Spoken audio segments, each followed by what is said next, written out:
Alright, so the next, and the two last submissions we're going to look at from closed guard is our Kimura and our guillotine. Super basic setups. So,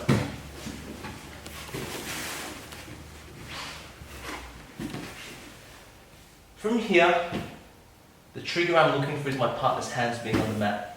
Again, this is like in the top three things my partner doesn't want to happen. He doesn't want his elbow crossing my center line, he doesn't want his arms separated, and he does not want his arms on the mat.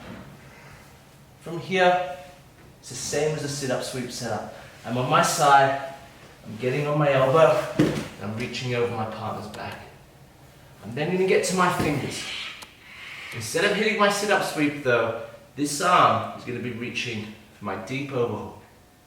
I then grab his wrist with my right hand, and I lock my figure four grip up right here. To get the finish for this Kimura now, I use my leg, and I cut a little angle over his back, and then I'm going to try and put his pinky in his ear. Really, really basic, really good submission set to look at. Getting that figure four grip, you can build an entire game around looking for Kimuras and looking for figure four grip. It's really powerful tool. So from here, his hands on the mat. I'm hip escaping out. I'm reaching over and getting onto my elbow, and I'm getting onto my hands.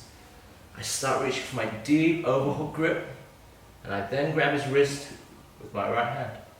Once that happens here, I lock my figure four grip up. I then cut an angle, and I try and put his pinky in his ear.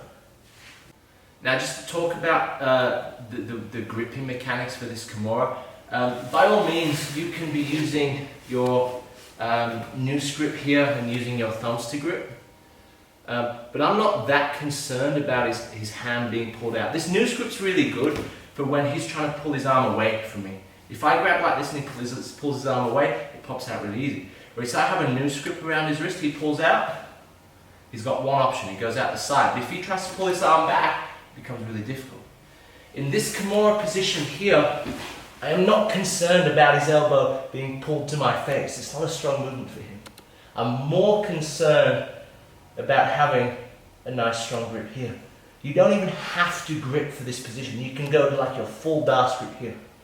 What's important with this Kimura is keeping the bend in his arm. Okay? And that comes from this deep underhook and having something for this deep underhook to be locked onto here, whether it's your bicep, your forearm, or your wrist. Okay? The gripping mechanics here are less about controlling his wrist.